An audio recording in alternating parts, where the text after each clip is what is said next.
Being a pilot doesn't make you cool, but if you are cool, you're probably a pilot. G'day. I had my last flight yesterday, for the month at least, and possibly a lot longer than that. I've made this video just to show, for the people that don't fly, what we do when we go flying up to Karratha and back on a daily basis. And for all the pilots out there, just to remind you what a wonderful job you and I both share. Enjoy. Hi, I'm Marty. I flew these with these. I fly these with them. Got a wife, kids, play golf, band, happy life, and then Corona. It's a drag, but you're not alone. Have a laugh with me on...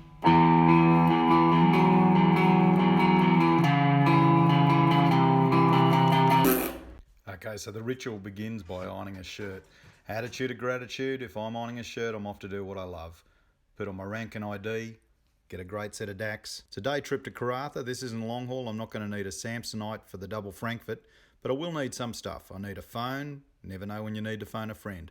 iPad, flight plan, Jefferson, performance, everything's on here. I need a watch, no Rolexes, Breetlings. That went out with a Catalina. Need a recharger, some pens, a couple of goggles, passport, license, medical certificate, a good torch for the walk around, some protective gear to make sure that I don't get squashed doing the walk around. Got my daily notepad. We do up to 4 legs. I can note down the rego, where we went, what the performance was, what the engine out plan, day or night, and what approach we did. And then the headset, the Bose headset. How good. They turn the noisy little maggot into a den of silence. A new breed of techie exists in our ranks, smug, Bluetoothing and noise cancelled. To add insult to injury, the Bose tards leave the next guy with the joy of 2 empty sockets. Mate, I got the fuel when you're ready. They're terrific low level. In the end, resistance is futile and silence is golden. Take care, it's a jungle out there. Finally, I packed some non-polarised sunnies, some chewy, and slip slop slap, some sunscreen. Good to go.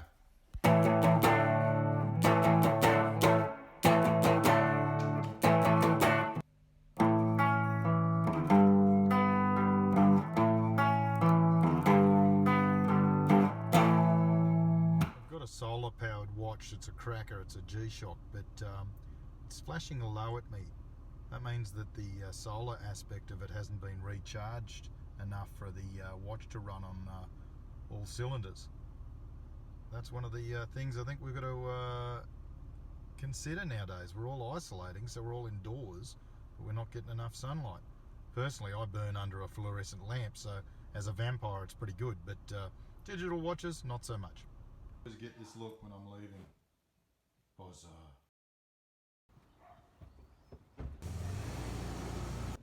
It's a bit of a novelty going to work in the middle of the afternoon. Bit of a novelty going to work at all at the moment, but normally we're going to work 4 in the morning, sign on at about 4:35 and take off at 5:35 for one of the within West Australian mining flights.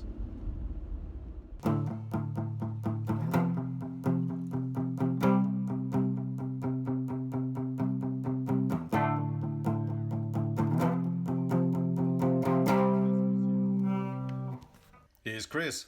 Hi Chris, he's a handsome devil. We sign on, we look at any new flight standing orders, we look at the flight plan from Perth to Karratha. That's a major mining destination up in the northwest. We look at the fuel weight analysis for the aircraft, we look at the weathers, and we look at the NOTAMs. NOTAMs, don't get me started. These things go back to 1947. They're still issued in the same confusing format they were then that was done in Morse code. It's basically hieroglyphics. Here's a good example of one. Port Hedland. It's just down the road from Karratha.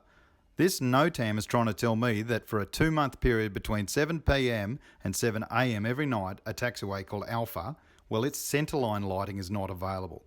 I'm not going to Port Hedland today, at least I'm not planning to. I'm not going there at night, but I have to think about it and I have to consider it for later. To do the right thing, to be professional, I have to read the NOTAM, I have to understand what I'm reading, I have to work out if it's important, I have to work out if it's the time period that applies to my flight, I have to realise what that means to today's flight, and then I have to decide what to do about it. And that's one NOTAM. Today's package is 150 plus NOTAMs that I've got to consider in 10 minutes. Finally, Chris and I look at the maintenance state for the aircraft. So after all that, Chris and I compare notes and discuss what we think's relevant. We look at all those things that might impinge upon the amount of fuel we're going to take today. We're able to add fuel above the legal minimum if our airmanship directs us to do so. I always think of the 50-foot test. In 2 hours or 23 hours for the long haul guys, when I'm at the bottom of my first approach, how much gas do I actually want? More to the point, how much time do I want? Chris and I agree on a fuel and we submit it through our iPads. The refueler and the load control will get that number. The refueler starts loading the fuel onto the aircraft and the load control starts working out how he's going to balance the fuel, people and the freight. All that seemed too much like hard work. Time for some coffee, say g'day to the ground staff, say g'day and compare notes with the cabin crew, sanitise our hands, in fact sanitise everything. Have a look at the maintenance book. The engineers have got a good aircraft, but we still do a walk around as a final visual check.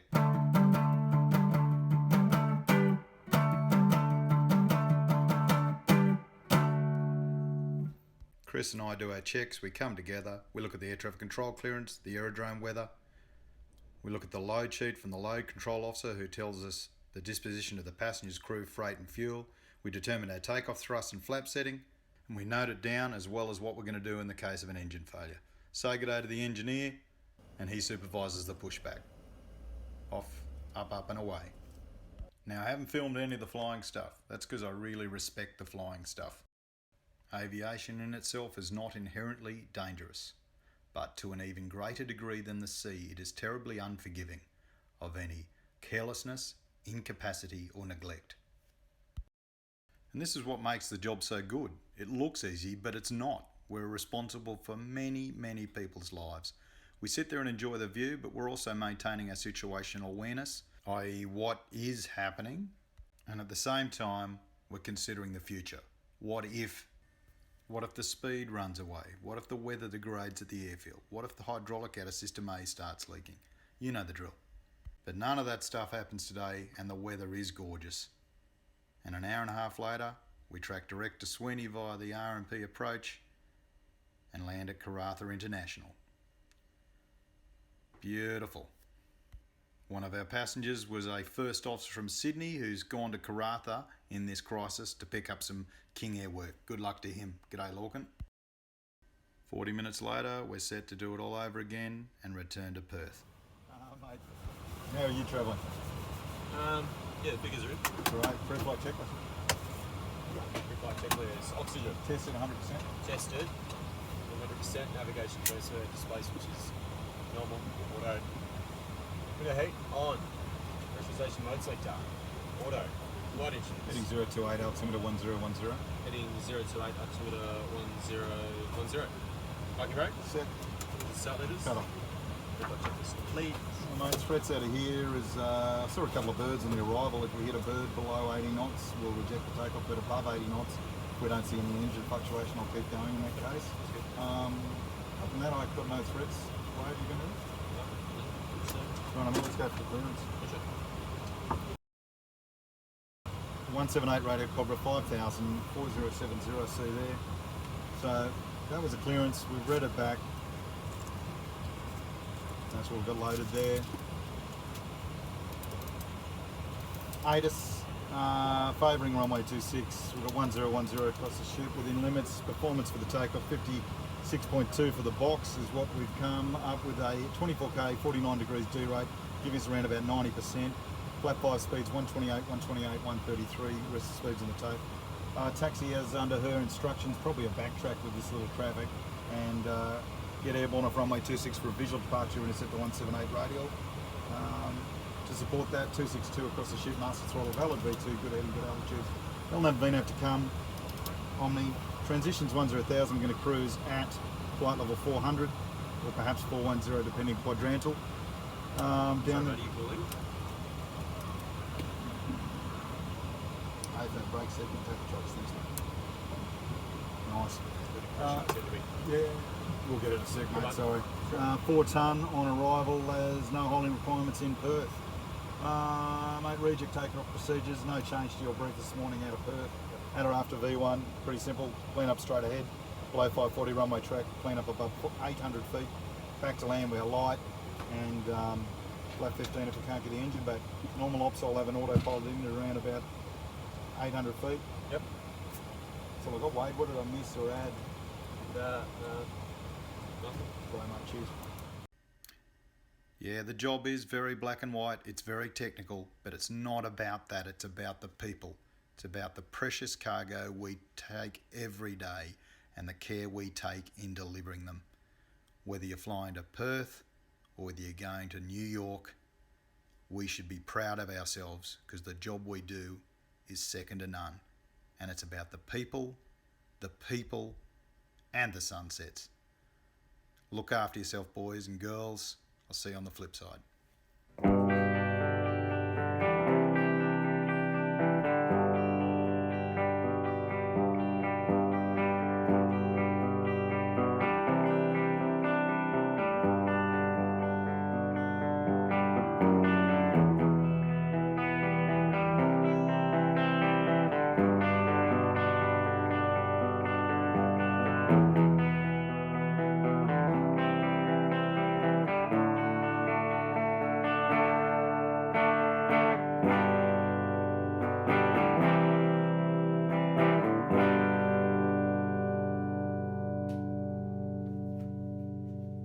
Yeah, that'll do.